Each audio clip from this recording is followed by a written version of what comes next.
తాకట్లో ఉన్న మీ బంగారాన్ని విడిపించి ఆ రోజు ఆన్లైన్ రేటుకి కొంటాం. Sharma gold company. నమస్తే, మీరు చూస్తుంది సుమన్ టీవీ. నేను మీ కీర్తి. కుంభమేళాకు స్నానం ఆచరించాలని వెళ్ళాలని ప్రతి ఒక్కరం అనుకుంటాం. కానీ అన్ని వేళలా అందరికీ అది కుదరకపోవచ్చు కదా. ఇంట్లోనే ఉండి కుంభమేళలో స్నానం ఆచరించినంత పుణ్యఫలం మనకు లభించాలంటే ఏం చేయాలి తెలియజేయడానికి ప్రముఖ ఆస్ట్రాలజర్ నానాజీ పట్నాయక్ గారు ఉన్నారు. నమస్తే గురుగారు. శ్రీమాత్రే నమః. శ్రీమాత్రే నమః. గురుగారు, ఇందాక నేను చెప్పినట్టుగా కుంభమేళాలో స్నానం ఆచరించాలని ప్రతి ఒక్కరికి ఉంటుంది. స్పెషల్లీ ఇప్పుడు చాలా హైప్ క్రియేట్ అయిపోయింది. ప్రతి ఒక్కరు కూడా తెలుసుకుంటున్నారు. ఇన్ని సంవత్సరాల తర్వాత ముఖ్యంగా వస్తుంది కాబట్టి. కానీ అందరికీ కుదరదు కదా. స్పెషల్లీ ప్రెగ్నెంట్ ఉమెన్కి కుదరకపోవచ్చు, వృద్ధాప్యంలో ఉన్న వాళ్ళకి కుదరకపోవచ్చు, గోయింగ్ టు బి మామ్స్కి కుదరకపోవచ్చు, సో అందులో పిల్లలకి కుదరకపోవచ్చు. ఇంట్లోనే ఉండి అంతటి పుణ్య ఫలం దక్కించుకునే అవకాశం ఏదైనా ఉందా? మన పురాణాలు ఏమైనా చెప్పాయా గురుగారు? తప్పకుండా ఉందమ్మా. దానికి ఏంటంటే కొన్ని నీళ్ళు తీసుకొని ఒక బిందెలో మీరు ఒక చెంబుతో నీళ్ళు తీసుకొని బిందె నీళ్ళల్లో మళ్ళీ ఒక మంత్రం చదువుతూ వేసినట్లయితే ఆ ఫలితం ఇంట్లో బిందె నీళ్ళలో కూడా ఆ ఫలితం వస్తుంది. లేదా అక్కడికి వెళ్ళలేకపోయామండి, మా ఇంటి దగ్గరలో ఒక నది ఉంది, అక్కడ వెళ్ళి చేసేటప్పుడైనా సరే ఆ ఫలితం రావాలంటే ఇదే మంత్రం చదవచ్చు. మీరు అనిపించవచ్చు అదేంటంటే అలా ఎలా వస్తుంది, ఇజ్ ఇట్ పాసిబుల్ అనిపిస్తుంది. ఇప్పుడు మామూలుగా చూడండి అమ్మా, ఇంట్లో నీళ్ళ మీద మనం గంగేచ యమునేచ అనుకుంటే అది గంగగా నదిగా మారుతుంది అంటారు. ఏదైనా ఒక పూజ చేసేటప్పుడు మనం ఒక పాత్రలో నీళ్ళు తీసుకొని గంగా యమున సరస్వతి గోదావరి అని అనుకున్నప్పుడు మరి ఇది గంగగా మారట్లేదా?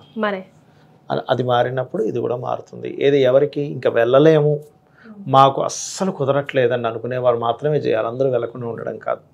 ఇది ఏంటంటే ఇప్పుడు మీరు ఇందాక అన్నట్టుగా పాపం ఆ స్థితిలో ఉండేవాళ్ళు వెళ్ళలేరు, కానీ మనసులో ఉంటుంది అయ్యో వెళ్ళాలి వెళ్ళాలి. అంతేగాని వెళ్ళడం వల్ల అనవసరంగా డబ్బులు ఖర్చు, ఎందుకు వెళ్ళడం అనుకుని మాత్రం ఆగకూడదు. డబ్బులు ఖర్చు అవుతాయని వెళ్ళకుండా ఉండి మాత్రం చేయకూడదు. డబ్బులు ఉండి కూడా లేకపోతే వేరే విషయం, పాపం బెదవాళ్ళు ఉంటారు. ఎందుకంటే ప్రత్యక్షంగా ఏదైతే తీసుకుంటామో దాన్ని ఎవరు మార్చలేరు కదా గురుగారు. ఆ పుణ్య ఫలితం ఎవరు మార్చలేరు. అది కూడా యోగం ఉంటేనే వెళ్ళగలరమ్మా. అంతే.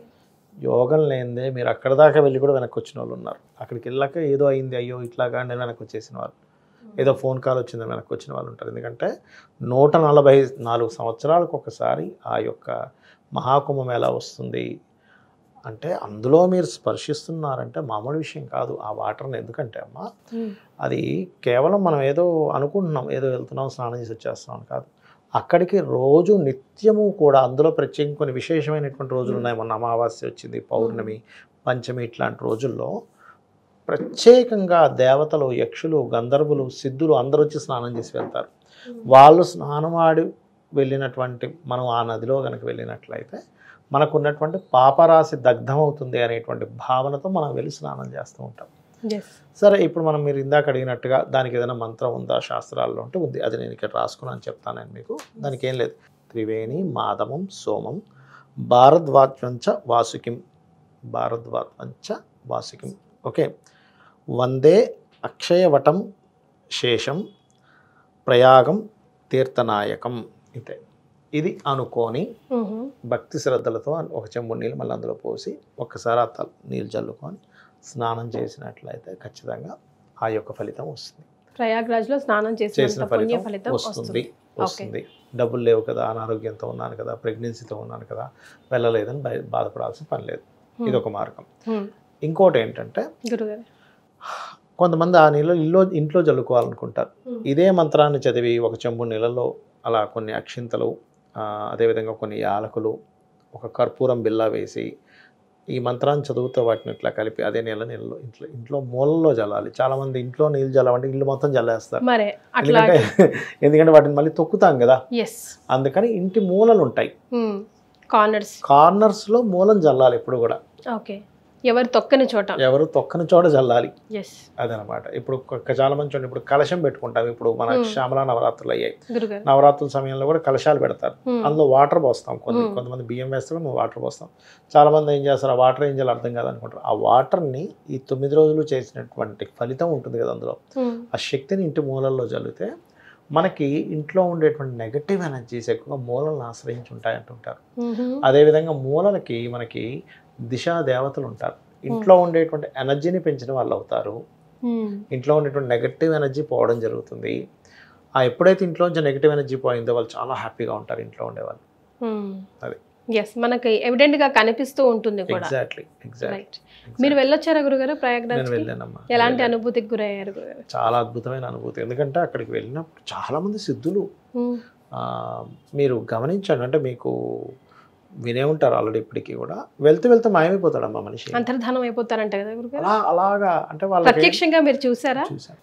అసలు మనకు అర్థం కాదు. ఒక సెకండ్ మనం షాక్ లో ఉంటాం, అరే ఏంటి ఏమైపోయాడా అని. కాకపోతే ఏంటంటే ఇంకా వాళ్ళు అట్లాంటి ఇవి పొందారు. వాళ్ళు ఎక్కడా కూడా అంటే ఆ స్టేజ్కి వెళ్ళిపోయిన వ్యక్తి, అహంకారం ఉండదు.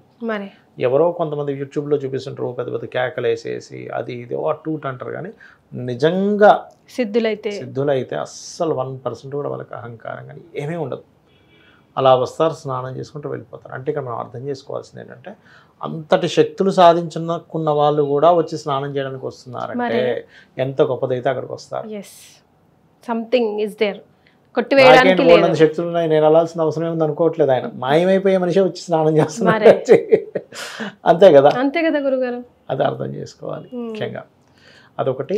నేను ఒకటి కూడా చూసాను గురుగారు. ఒక అతను 157 years ఫేస్బుక్ లో, మన ఫేస్బుక్ లోనే చూసాను. 157 years అతను కూడా. 150 అవును చూసాను, నేను చూసాను. అతను వచ్చి అక్కడ స్నానం ఆచరిస్తున్నారంటే కింద కమెంట్ బాక్స్ లో అంత అలా ఉన్నాడు, అలా వేషంలో అంత వంగిపోయి ఉన్నాడు, ఎలా వచ్చాడు, ఎలా నడుచుకుంటూ వచ్చాడు, మేమంతా పిక్చర్లా కనిపిస్తున్నాం అని అంటే ఇదిగోండి ఇదే మీలాంటి వాళ్ళకి సమాధానం.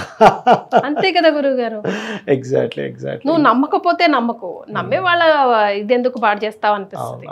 అక్కడ నుంచి వాటర్ తెచ్చుకొని ఎవరికైనా హెల్త్ ఇష్యూస్ ఉంటాయి చూసారా, కొంచెం వాటర్ మీరు నీళ్ళలో వేసుకొని స్నానం చేస్తున్నా కూడా ఆ హెల్త్ ఇష్యూస్ అనేవి తగ్గుతాయి.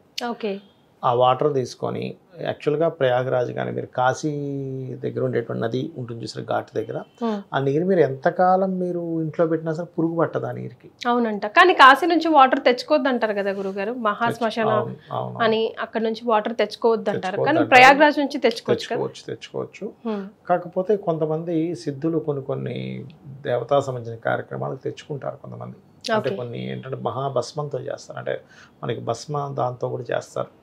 చితాభస్మం ఉంటుంది కదా, ఆ చితాభస్మాన్ని ఒంటికి పూసుకొని చేసేవి కొన్ని ప్రక్రియలు ఉంటాయి. ఆ ఆచారాలు చేసే వాళ్ళు కొంచెం అందులో కలుపుకోవడానికి ఆ వాటరే వాడతారు. కాశీ నుంచి తెచ్చిన వాడతారు. అంటే వాటి కోసం మాత్రం వాడతారు, వేరే వాటికి వాటర్ మళ్ళీ. ఓకే. సో కానీ మీరు చెప్పిన ఈ మంత్రం మహాకుంభమేళకి వెళ్ళాలి అనుకున్న వాళ్ళు, వెళ్ళలేకపోయిన వాళ్ళు, జస్ట్ ఆ 2 అక్షరాల మంత్రం మీకు కింద టెక్స్ట్ రూపంలో కూడా కనిపిస్తుంది. వీలైతే డిస్క్రిప్షన్లో కూడా పెట్టించే ప్రయత్నం చేద్దాం గురుగారు. అది కనుక చదువుకుంటే బికాజ్ ఎలాగో 144 సంవత్సరాలకు ఒకసారి వస్తుంది కాబట్టి మిస్ అయిన ఫీలింగ్ ఉండకుండా, అంటే ఇంకొక 2 generations వరకు కనీసం ఒక నెక్స్ట్ జనరేషన్ తర్వాత వాళ్ళే చూస్తారు మళ్ళీ. కరెక్ట్ చెప్పాలంటే ఈ జనరేషన్స్ వాళ్ళు చాలా లక్కీ. చాలా సంతోషం గురుగారు. ధన్యవాదాలు. శ్రీమాత్రే నమః.